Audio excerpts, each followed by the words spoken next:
Hi, I'm Erin Lundy. And I'm Madeline Walden, and this is Aquarium of the Pacific, a podcast brought to you by Aquarium of the Pacific, Southern California's largest aquarium. Join us as we learn alongside the experts in animal care, conservation, and more. Welcome back to Aquarium of the Pacific. I'm Erin Lundy, the Aquarium's Conservation Initiatives Manager, and I am joined by my co-host, Madeline Walden. I am the Aquarium's Digital Content and Community Manager. And today we are talking about our very exciting new exhibit, Our Living Coastline. It is a new touch habitat that is outdoors. It took the place of the ray pool. It's out on California Terrace, and there are penguins and our seals and sea lions. But don't worry, there's still rays that you can touch at the aquarium. People were very concerned. And our bat rays, we talk about it in this episode, but don't worry, the bat rays are just fine. They are now in our Honda Blue Cavern habitat. And I will say that several times in this episode because we have big fans of our bat rays. But I think those fans are going to eventually become fans of this new habitat because it's really cool. It is pretty cool.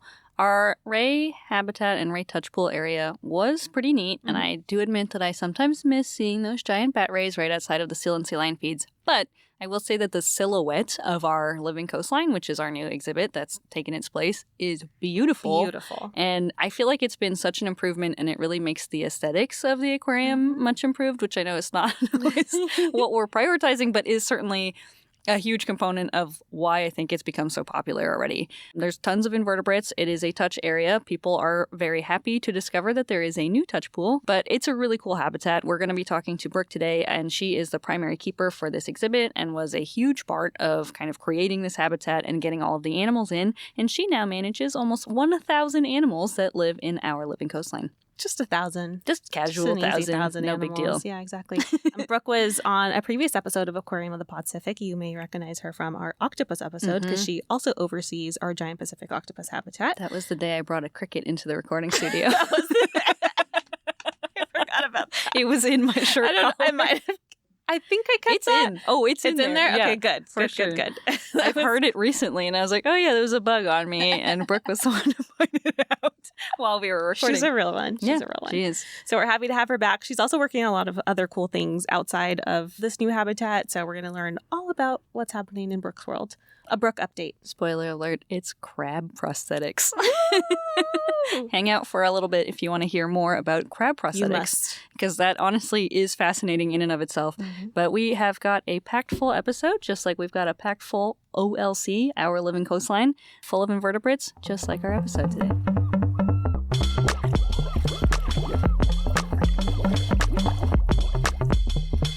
Back to Aquarium of the Pacific. Today we have on Aquarist Brooke Hernandez, reoccurring guest. Fan favorite. Hi, you guys. Favorite, fan favorite. Yeah, true. You guys are too sweet.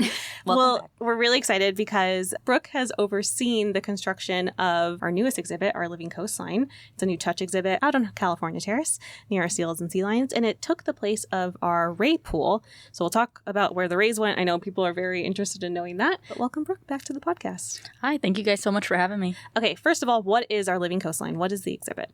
So Our Living Coastline is basically a little bit of the old coastal corner, but maxed out. So instead of having like 10 to maybe 12 feet of touch area, we've actually got over 60 feet of area for guests to touch. It's a completely immersive exhibit, and it's a huge upgrade to the area. Yeah, it's beautiful. The lighting at night is so nice too. Like, it's just a gorgeous exhibit. Oh, yeah. It was made absolutely spectacular. I mean, we went all out for it. It was definitely something that I think our facility is going to benefit from greatly. Yeah. And it's a touch exhibit, right? Yes. So it is an invertebrate touch tank. So we've got everything from our guests, from stars, sea urchins, cucumbers, you name it. We've got about 40 species and over 900 animals in the exhibit. 40 species in there? There are 40 species in there. That's crazy. And over 900 animals. And really? counting. Oh, I didn't even realize it's like almost as much as in Tropical Reef, our largest exhibit. Yes. And counting is also crazy. Yeah. Because it is packed full of animals, but it is so full of life and such a dynamic exhibit that it is cool to see it and also see this sort of silhouette of it, it is a major aesthetics improvement to the Ray Touch area. No offense to the Rays, but It's time for an upgrade. a cosmetic upgrade. Speaking of the Rays, before we get into it, yeah. where are they? Where are People the want to Rays? know where the Rays went. We don't want people to be I panicked. know. Our beautiful bat rays. Some of them are charter animals. They've been here since we opened in 1998. Yes, all of our beautiful rays are doing well. I believe they're in Blue Cavern now. They're in our Honda Blue Cavern habitat now. They look very beautiful in there Yeah. too. So you can't touch them anymore, but we do have rays you can touch still at Shark Lagoon. And then we have this beautiful new touch habitat too. So you Are can there still... any rays in this exhibit? Yeah, so we actually do have 2 little round rays in this exhibit. They're in the sandy pool in the middle. That particular area is no touch. The entire rest of the tank is, but those guys are in there and they're pretty cute. You can see them when they're not burying. Although one of them's got like a favorite spot pressed right up against the window. You know what? I just remembered that a guest the other day stopped me and was like, that animal is so cute. What is that? And it was just a little round ray pressed up against the acrylic. And they look like they're smiling at all times when you see the bottom of a ray. And they're so little. It's really cute. He just got his little butt right up against the acrylic. Like a lot of times That is their butt. Yeah, and it's like for this field, we have a challenge where we want to make exhibits where the animals want to be in places where guests can see them, and like challenge accepted by him. He sits there all day. He eats tons of food. Like he's a good boy, that one. And then I know our sturgeon was a fan favorite. He's behind the scenes right now. Yes. Right? Yeah. Yes, we have him behind the scenes. I'm not sure of what the future plans are for him. Might be another exhibit for us. Might be another facility. We'll kind of see. We'll see. We'll keep everybody updated. What species live in Our Living Coastline? So where to begin? For starters, you've got tons of echinoderms, and to kind of help out everybody on the What's podcast, exactly, that might not be super familiar, echinoderm basically stands for spiny skin. That's going to be animals that have spiny skin and tube feet. So that's going to be things like your urchins, your starfish, and even some of your cucumbers as well. In addition to that population, we've also got tons of mollusks, which are basically soft-bodied and muscular-footed. So that's going to be things like... That's me. I was going to say I have spiky skin sometimes, so we can relate. I have the soft body and muscular feet, so... I'll take the next one then. But that's going to be, you've got limpids in there, you've got Kellett's whelks in there, and my favorite are our gumboot chitons. So those are just basically a giant sea slug in there that are super cool. I love their name. I discovered them the other day. Gumboot.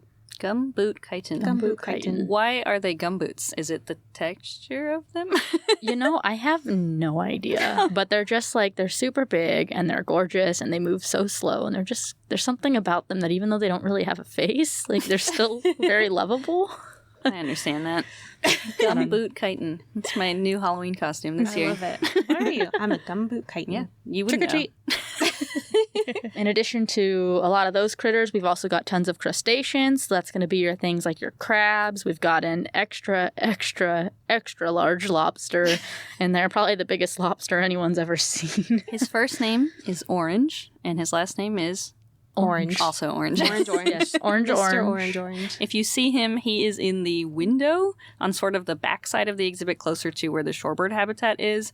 And he lives in there, and he is absolutely massive. How big is that lobster? Huge. I mean, he's like the size of a dog. It's really crazy how big this lobster got.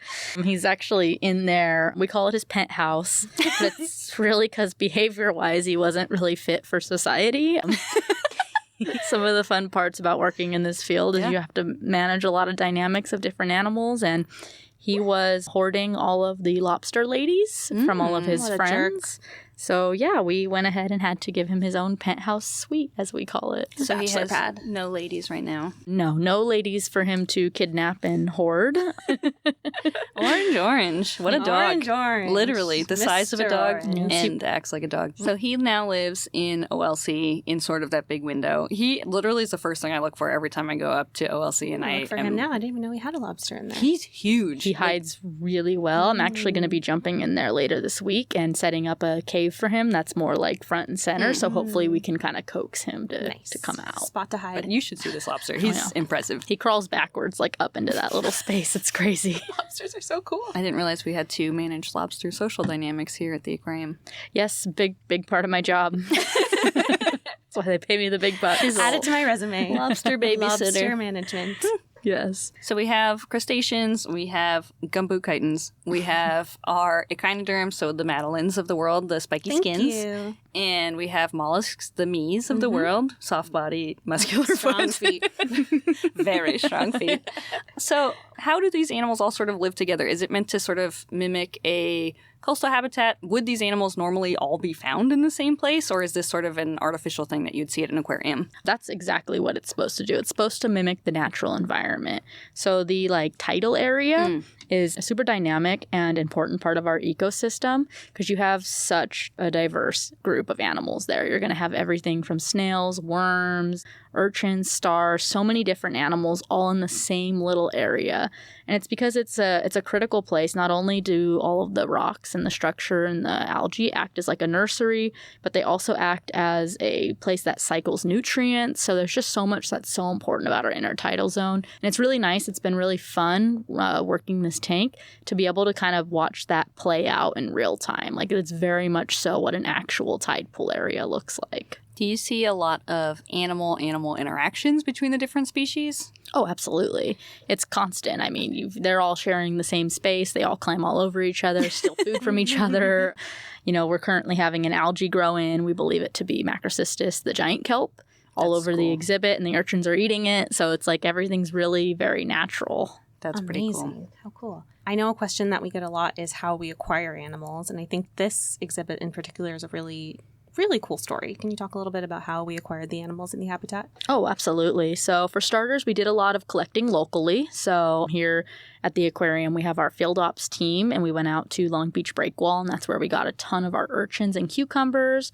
In addition, we did different algae collections via tide pooling. In addition, we also had some generous donation. A researcher went ahead and donated over 300 of our hermit crabs in the exhibit, which was awesome. Why did he have so many hermit crabs? Thank you for your hermit crabs. He was doing a ton of conservation and research with them.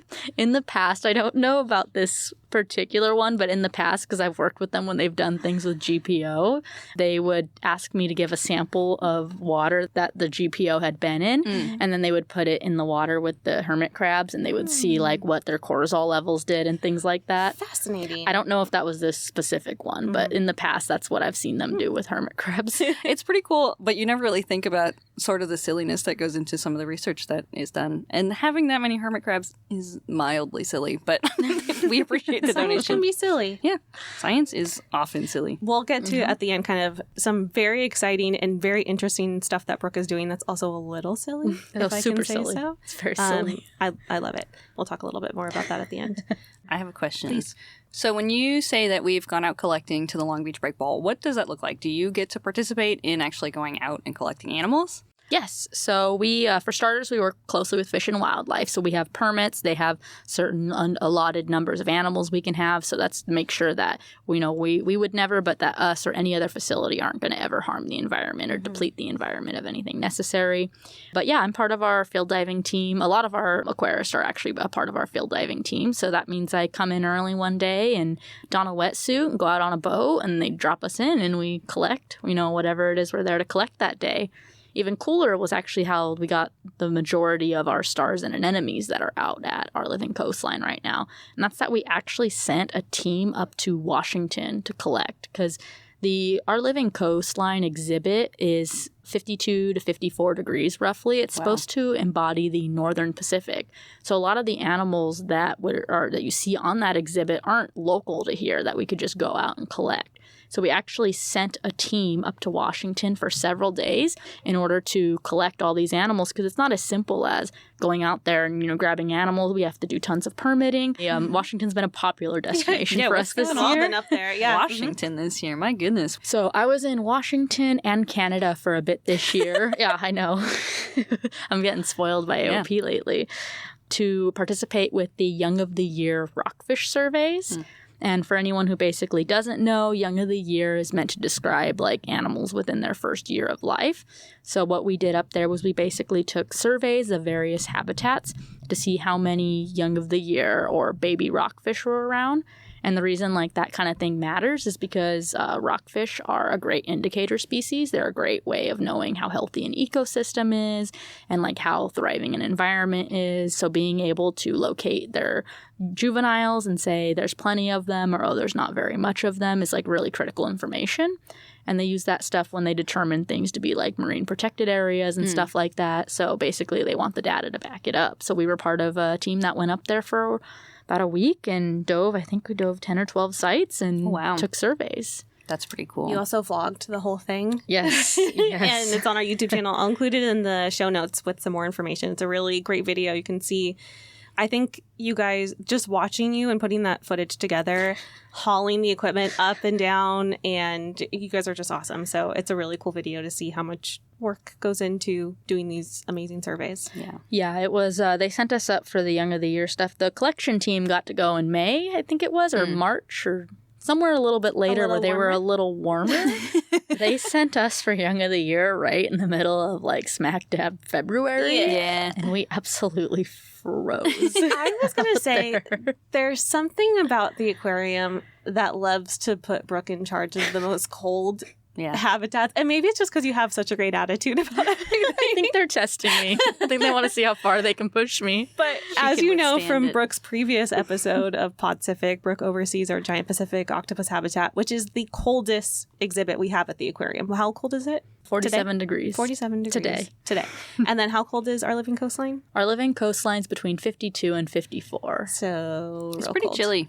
Yeah. And I think it's interesting that we have such a cold touch exhibit because guests are not expecting that. No, it's really cold. It encourages short, gentle touches and then removing your hands because it's so cold.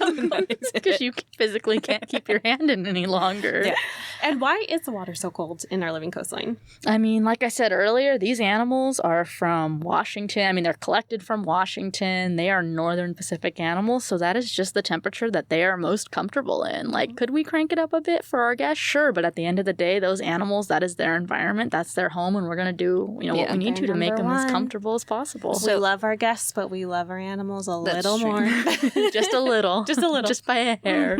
It has been like 95 degrees in Long Beach the last couple weeks. It's been so hot. So how are we keeping Our Living Coastline at 52 when it is outdoors in the sun and it is 90 degrees outside? I mean, we have chillers on all things, but our life support team here is phenomenal. They're always on their A game. They do such a good job with all of our exhibits. So the chillers are definitely, doing the Lord's work up there, but they're a huge part of that. They're working hard for sure. Yeah.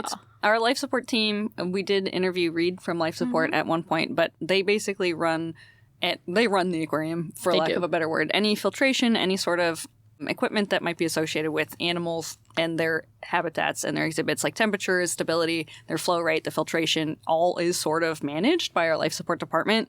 And so it is really beneficial for us to have an entire department that helps to orchestrate those things and let us know when something is maybe going wrong so that we can address those issues too.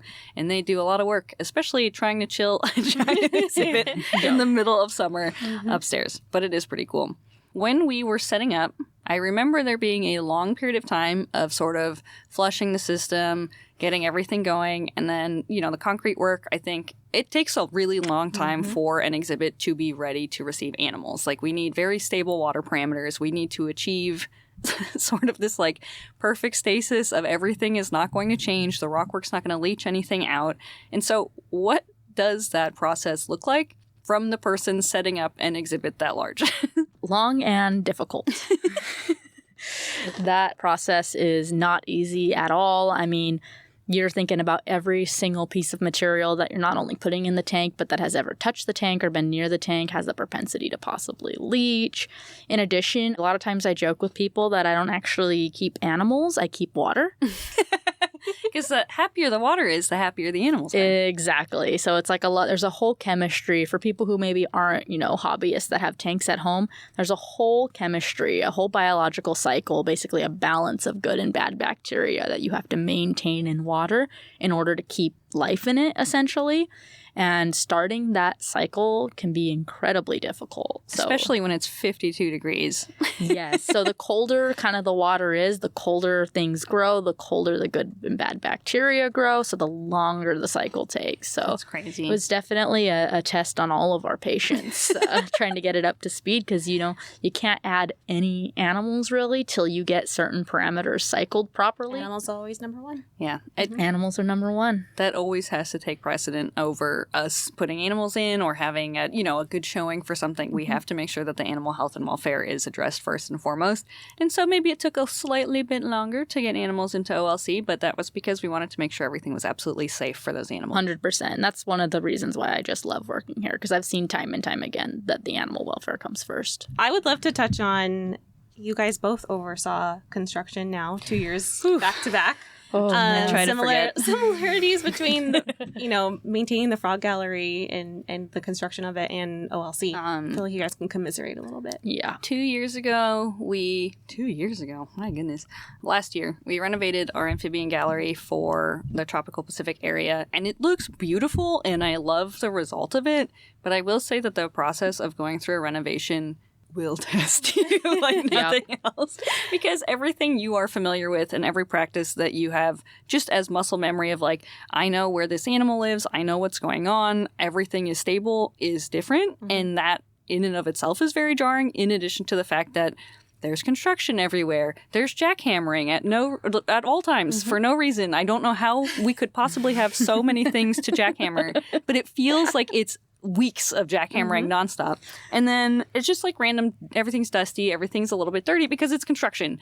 And so there's a lot of people in your space. And at the end of the day, everyone actually worked really, really well together to make the amphibian gallery what it is. And it is so cool to see the result. But those few months of just everything being dust is so challenging. Prior to the animals going on exhibit. Yes. No dusty animals. The animals were all in holding spaces, and we had a really great team that was able to maintain great health and welfare for our animals while they were in the holding spaces. Every animal that went into holding came back out of holding and was able to be exhibited, which is pretty cool to say. But there was a lot going on, and, one of the systems that we ordered turned out to be way too small. And I was like, well, our Sonoran desert toad is not going to fit into this exhibit. And so there is a little bit of pivoting that has to be done when those little hiccups come up. And I feel like that probably happens every single year for every gallery renovation.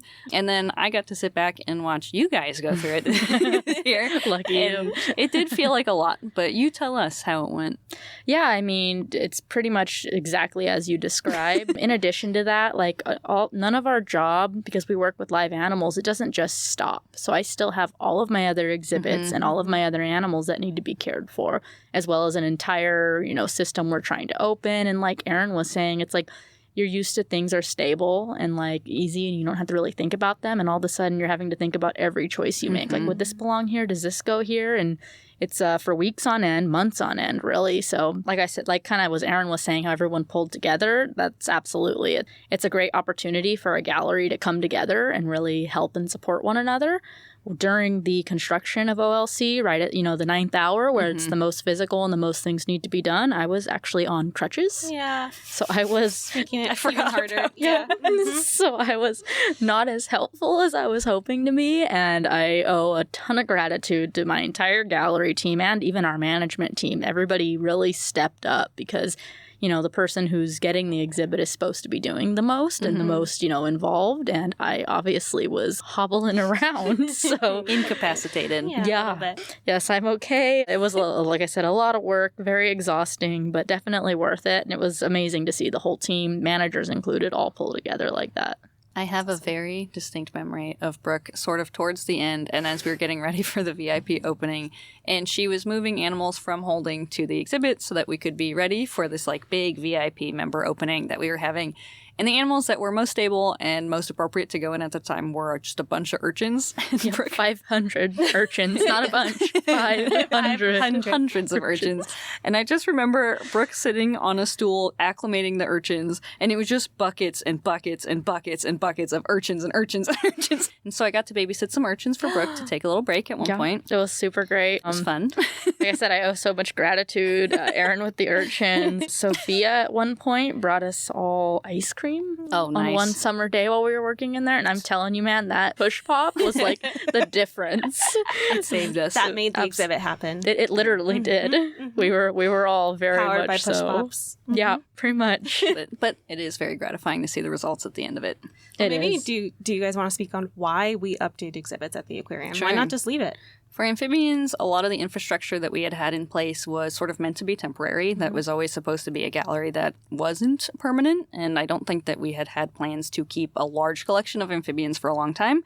Mine and a bunch of other people's enthusiasm for the frogs has sort of changed that, and our desire to highlight mountain yellow-legged frogs as a conservation project meant that we were likely to be keeping amphibians here for a while. And so with the idea that we were going to keep things more permanent. So I really like how it came out, and I think it is beautiful, and it is also slightly more up-to-date information for our educational messaging and things like that. Because previously, those were all water habitats in our frog gallery. Yeah, they were all actually different aquarius systems. I think that the two large systems in the middle used to be coral tanks, and I think we had put Solomon Island leaf frogs and Panamanian golden frogs in them respectively.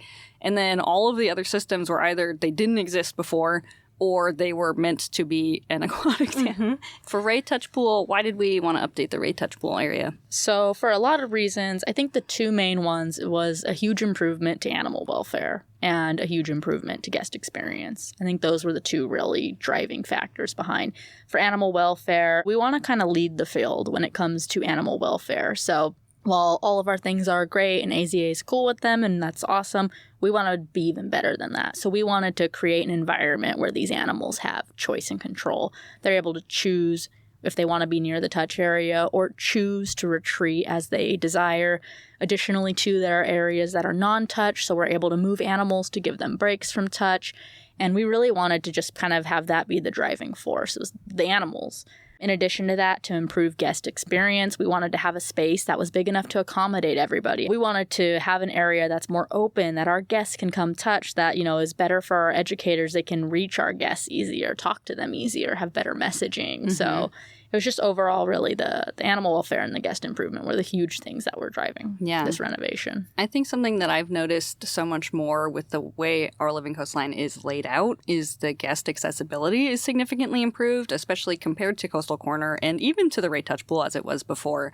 And I think what's doubly cool about that is the Rocky Intertidal, especially in Washington where it is freezing cold, is probably not the most accessible habitat for most people to get to. And so it's really cool to have something that is so representative of what that habitat looks like, but to have it be something that guests can get really close to and experience up close and personal rather than being like, hey, I might never have an opportunity to go to Washington and walk out on the tide pools. And even if I did, my toes would freeze. So here, your toes stay warm and you get to be in the California sun. It's really cool to see that we are able to bring something that is so inaccessible to most people to our guests here in California. Oh, absolutely. And that was a huge part of, I was a part of a lot of our discussions when we started kind of talking about this exhibit and planning. And we brought in our staff from other departments as well, our educators, our life support team, in order to discuss like how we wanted to go about this. And a big thing for us was accessibility. We want to make sure that all of our guests have access to the animals, that all of our guests can enjoy this experience. Because like you said, tide pool areas typically aren't ADA compliant. No. So to be able to provide that opportunity to someone who otherwise might not have it, I think is a really special and unique opportunity. And I'm proud to be part of a company that, really highlighted that and made that so important. Yeah. Definitely. It's such a big part of our mission and really the goal of the aquarium is to bring you to fall in love with these animals and realize that they have these counterparts in the wild and all these things that you can do to care for their counterparts in the wild. And sea stars specifically have been facing a very difficult time in our oceans. And what better way to educate and fall in love with an animal than it is to literally be able to touch it, feel it, learn about it on the spot. And so that's really the goal with all of our habitats and the goal of this one as well. Sophia showed me the coolest sea star I've ever seen in my life, and it looks like a pink and blue gummy worm, sort of. And I don't remember what she called it, but is it the Stimson star? Yes, it's the Stimson star. People and she love had the pointed it out, Stimsons. and she was like, "There's only 2 in here, so if you see it, and if you see a gummy worm-looking sea star, There are more than 2. Don't well, worry. at the time, or she lied to me. No, she probably just didn't know. Like I said, I add animals every single Constantly. week. I have not stopped adding animals since we opened. Those so. guys are cool. And they do look like the pink and blue gummy worm. Oh, they're beautiful. In addition, an important clarification, because I have heard this a lot from guests, they are not sunflower sea stars. They are sun stars. We do not have sunflower sea stars for our guests to touch. Sunflower sea stars are critically endangered. The ones we have some very young ones that we're rearing behind the scenes, and we're so excited because there's been so much conservation work revolving them. We take care of all of our animals, but we want to make sure that every animal that is especially important to a species survival effectively, because these guys are some of very few that live under human care and are probably going to be sort of founders for future generations of sea stars. Absolutely. Those guys get VIP treatment. Yes, but you can see them in our Rocky Reef exhibit. We've got a beautiful display. We've got one on display, and lots of content too. Really, really cute. He's a baby, right? Oh, he's tiny. He's so little. So cute. We talked a little bit about that in our episode with Johanna, our last episode. If you find one of those gummy worm stars, Aaron will come out and give you a gummy worm. Yeah, I'll appear out of nowhere to give you a gummy worm. I'm gonna collect all 20 of them tomorrow and be like, I actually live in the penthouse with Orange, and I will come out and give you a gummy worm if you find a Stimson star. Well, he was also hiding, and so you would think something pink and blue in that exhibit would be very easy to find, but he was under a rock. Well, it's hard to find anything in that exhibit right now with how much the macroalgae has taken off, which is cool. Really so cool. exciting. Yeah. Not a direct goal. No. Right? But No. it just happened. Inadvertently grew the macrocystis.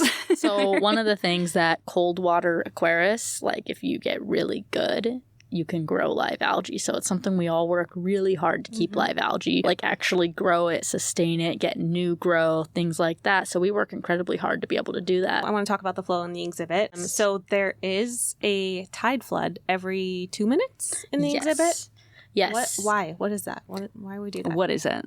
What is that? Yes. So about every 2 minutes, you'll see waves crashing down from the top, and they'll go all throughout the exhibit.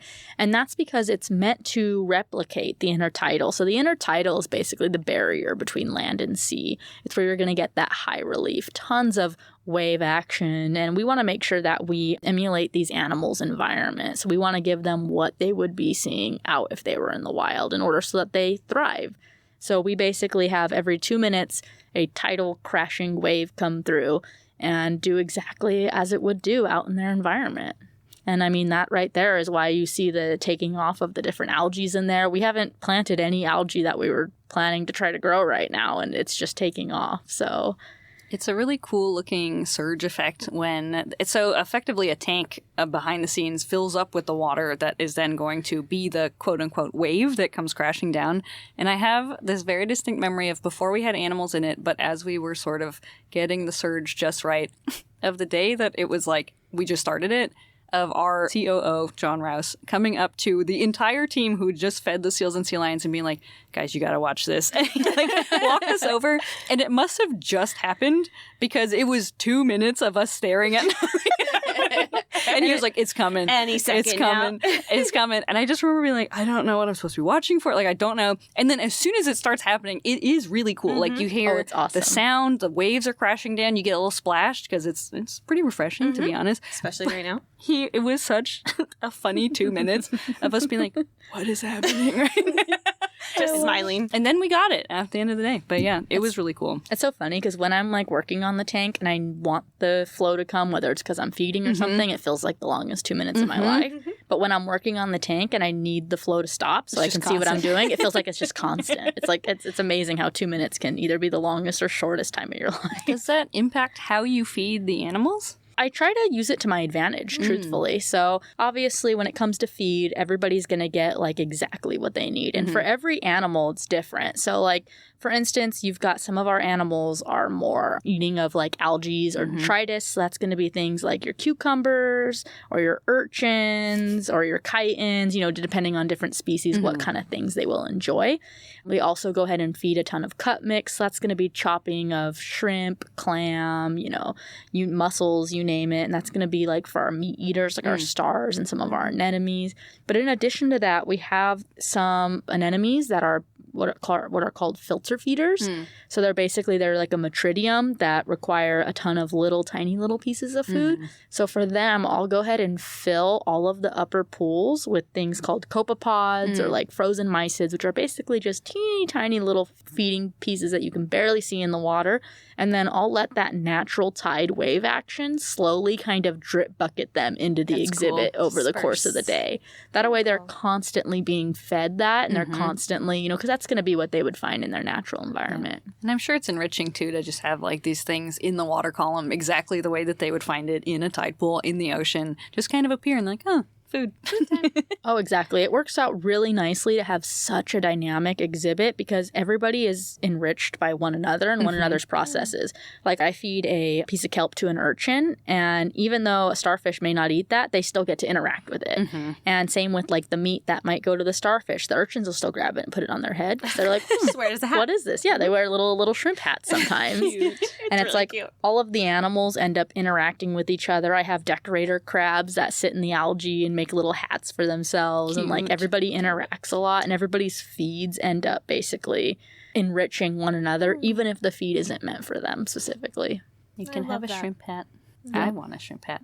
I just think it's fascinating to try and feed 900 different animals at the same time. Yeah. I know you can relate to that, Erin, feeding. I feed a lot of tadpoles, but they're pretty pretty easy because you just make like an algae plate and you put it down and then they find it. I don't have to spread the algae all over the exhibit and wait for a wave to disperse it to all the tadpoles, but it certainly is challenging, and that's only one species that I take care of at a time, not 6 billion species in the system. That's overseen. Do we know how many species exactly are in the system? I think it's 37 is what's in our tracks, but I do believe we've added a few more, and I haven't updated, which is why I said about 40 species is what I'm estimating. And then in terms of quantity of animals, 900 plus.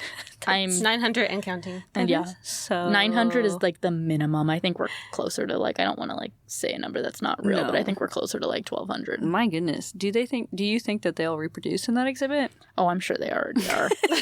Yeah. They're happy. Happy animals like to reproduce. I'm sure they are already trying. The great part is too, but like I said, it's such a dynamic and like it's so accurate to the natural world because like if something lays eggs, another thing will come up and probably eat them. And that's super enriching for both animals to have that experience. So that is pretty cool. How many gallons are in the exhibit? It is an 8,000 gallon exhibit, roughly. And what is your favorite animal that lives in this exhibit? My favorite animal. Individual and species, in case they're different. I mean, currently, my favorite animal is the green urchins because they never have any problems.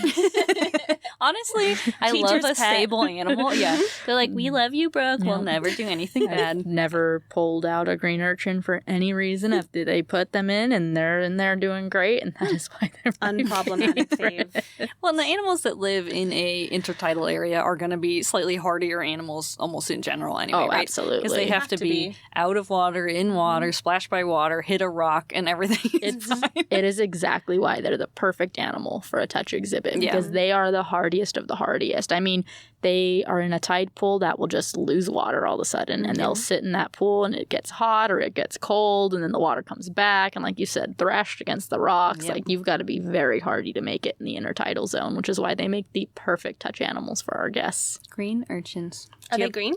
Yeah, they're light green. The prettiest urchins we just added this week, actually. I added 8 fragile pink urchins, and they're like light pink. They're really pretty. I'm going to go up there after this. We're going to look at pink urchins. No, they're super pretty. My favorite individual, I love myself a difficult animal. I know you do. I love myself a problem child. Brooke diving with the GPO and unzipping her boot and stealing all her tools. Cut to orange. Yeah, I was gonna say probably like individually, I really like orange. Well, you're a dog person, and he's the size of a dog, so it makes sense. Monster. Yeah, I mean, you should go see him. I can't believe you haven't seen him yet. I know. I should. Massive. Well, in fairness, I only see him like once a week. He only comes out when I'm feeding him, so So That's fair. I told a kid that there was a giant lobster in there once, and he got very excited and then sat there the entire time looking for it and Way wouldn't to go. leave until he saw it. And I felt really bad for the parents because it was one of those days it was like 95 degrees outside, and the parents were like, "Can we go inside?" And he was like, "There's a huge lobster. I have to see it." And I was like, "I don't know if you'll ever be able to see it." So I don't know how long they were there, and if you're listening, I'm really sorry. So if you don't see orange on your first trip around the aquarium, Don't. head back to Our Living Coastline and look again. It might be there. like I said, I'll be diving the exhibit later this week, creating him a cave that's in plain sight and hoping he chooses that instead of his, cave he's chosen now. So hopefully by the time this comes out, he'll just be out all the time. Fingers But crossed. Fingers Orange exhibit. This is the orange We'll have a little window. sign right next to it. Orange window. we literally call it his penthouse. It's pretty nice in there. If I was a lobster, I would live in there. I mean, Except not with him. it was really a huge blessing because, like I said, a huge part of our job here is managing dynamics of animals. And sometimes you just end up with a problem child. Like, you just end up with an animal that cannot be housed with other animals because they're bullies or, they hoard the women. He's got or problems. you end up with these challenges and these animals that, you're trying to find a space for where they're not going to hurt anyone, but they still have a good life, then, a proper welfare. So to have that exhibit pop up and have a place that is wonderful for him, a perfect environment for a lobster, while also not putting any other animals in danger or bothering any other animals was such a blessing. Win-win. A total win. I feel like we need an episode just on the problem children. Oh my God. Garibaldi #1. I think that the most relatable experience to me is you will have an animal that is sort of an issue, but you're like, maybe it's fine. Maybe everything's going to be okay. And just waking up in the middle of the night worried about a crab or worried about a frog. And you're like, is he doing okay? Yep. I had an experience a couple days ago where I woke up at 2 a.m. worried about one specific frog. And I was awake until I came into work and went and looked at see the him. frog. Totally fine, doing nothing. And I was like, I've been thinking about you for 5 hours.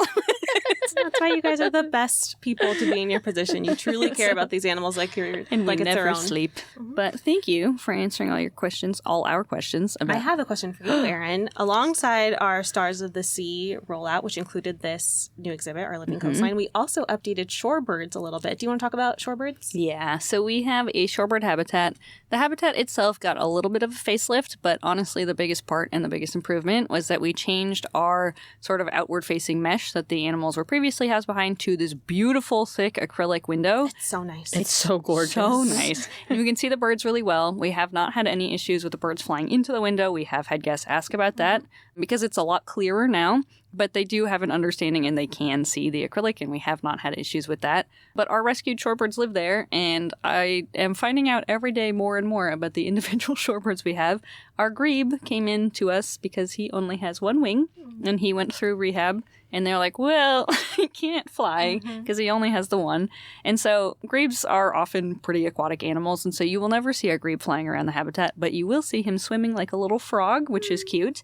His name is either Rio or Mr. Grebe, depending on who you ask. And then Gladys is my favorite animal She's in stunning. the whole exhibit. Yeah, she is our white-faced ibis. She came from International Bird Rescue in San Pedro a couple of years ago.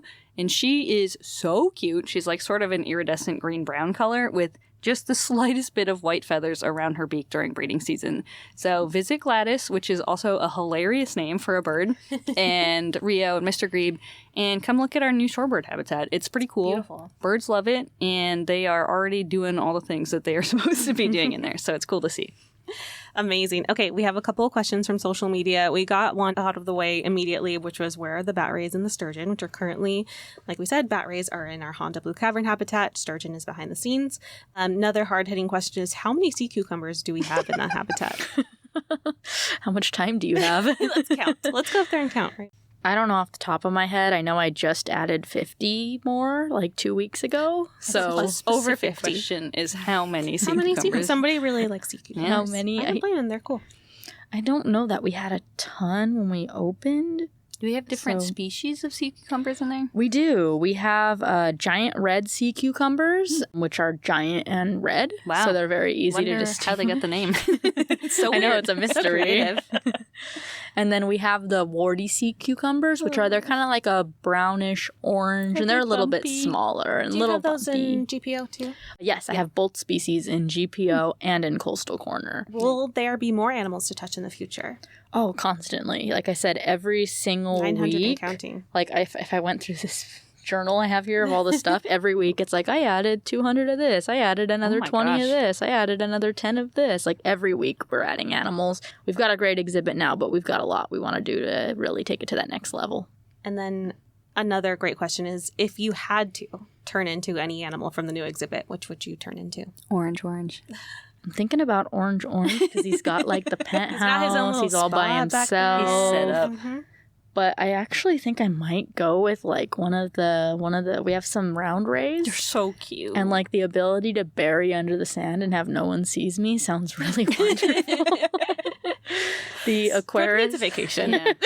The Aquarius group by trade tend to be very introverted. You know, we work with animals all day, so we tend to be a little more quiet. So I had to bury under some sand. Bury some sand. That sounds nice. Sort of an ongoing joke that the bird, mammal, amphibian team is all extroverts, Yep. and all of the Aquarius and invertebrate keepers are introverts. It's And fitting. it's honestly not too far off. No, it's pretty accurate. Brooke is also working on, outside of OLC, which we keep referring to. Also, I keep saying things in acronyms. GPO is Giant Pacific Octopus Habitat. OLC is Our Living Coastline, this new exhibit. Yes, sorry, it's hard not to talk in like field in AOP jargon. talk, which is Aquarium of the Pacific. Yes, I kept saying AOP. That's my fault. I think if you listen to this podcast, you probably know at this point AOP is short for Aquarium of the Pacific. And if not, welcome.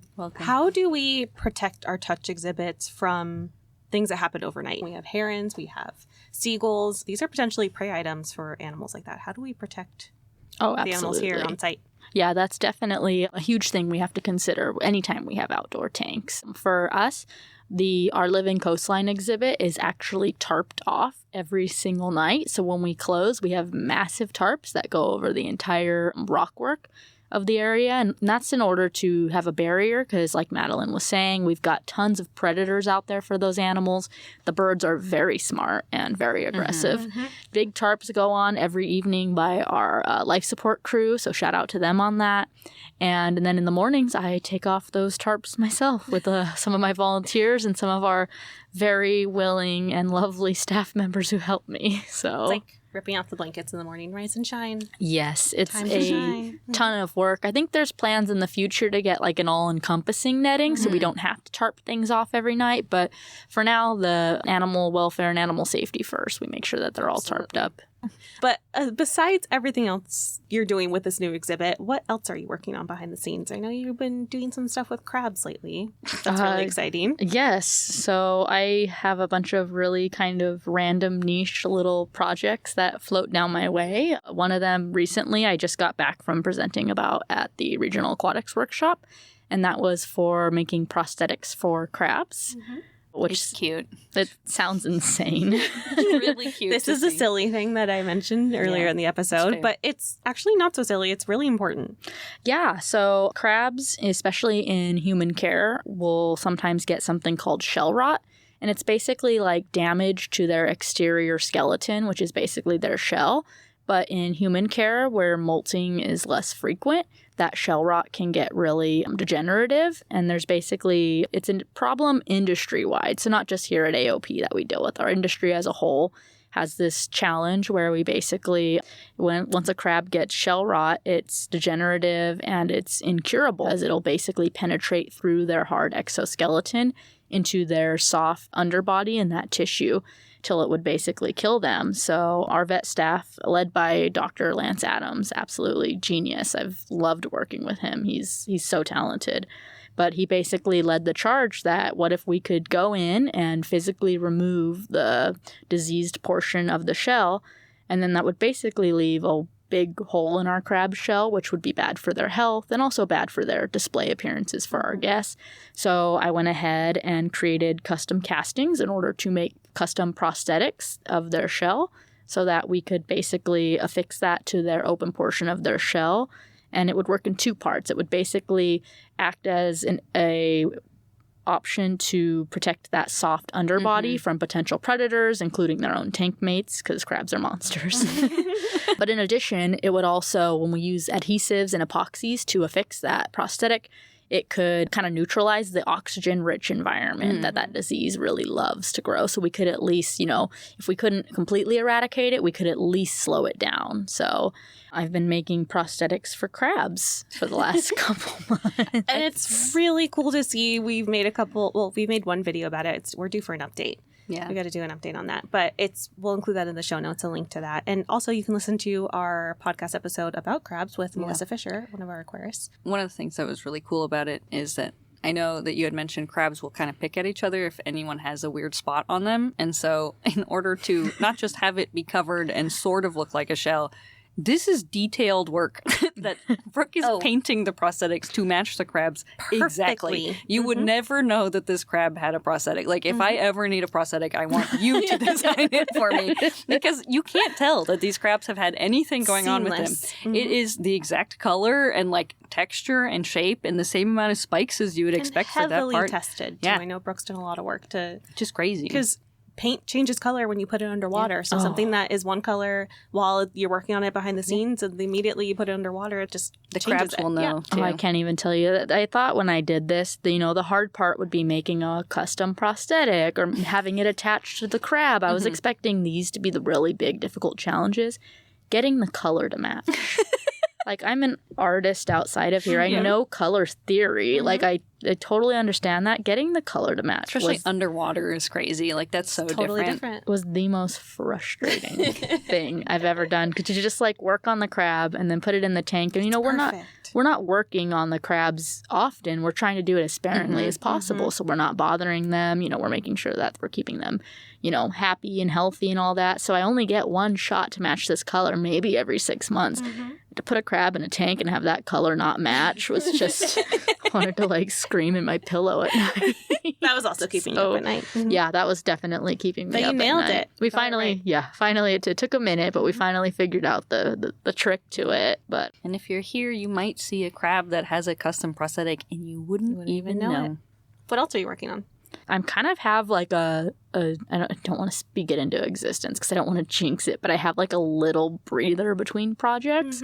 So I'm looking into a lot of 3D modeling for 3D printing. We want to see if we can basically take kind of this crab prosthetic project and utilize the next level of 3D modeling and printing in order to not only improve our animals' like health and welfare, but also things like enrichment devices, tools. So I'm currently in the process of teaching myself how to use some of those programs. I am not super tech savvy, so I imagine it will be a long and slow process for me to kind of catch up to speed with that. But we want to see how we can better utilize that in our field here. Cool. Brooke is brilliant, so I have no doubt that you're going to have something really amazing to share with us next time you come on the podcast. You'll have to update us on all the cool stuff you're working on. Oh, absolutely. Yeah.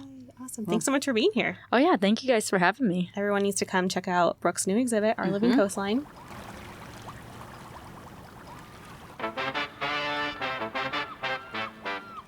Aquarium of the Pacific is brought to you by Aquarium of the Pacific, a 501c3 nonprofit organization. Keep up with the aquarium on social media at Aquarium Pacific on TikTok, Instagram, Facebook, Twitter, and LinkedIn. This podcast is produced by Aaron Lundy and Madeline Walden. Our music is by Andrew Reitzma, and our podcast art is by Brandy Kenny. Special thanks to Cecile Fisher, Anitza Valles, our audiovisual and education departments, and our amazing podcast guests for taking time out of their day to talk about the important work that they do. Pacific isn't possible without the support of the Aquarium's donors, members, guests, and supporters. Thanks so much for listening.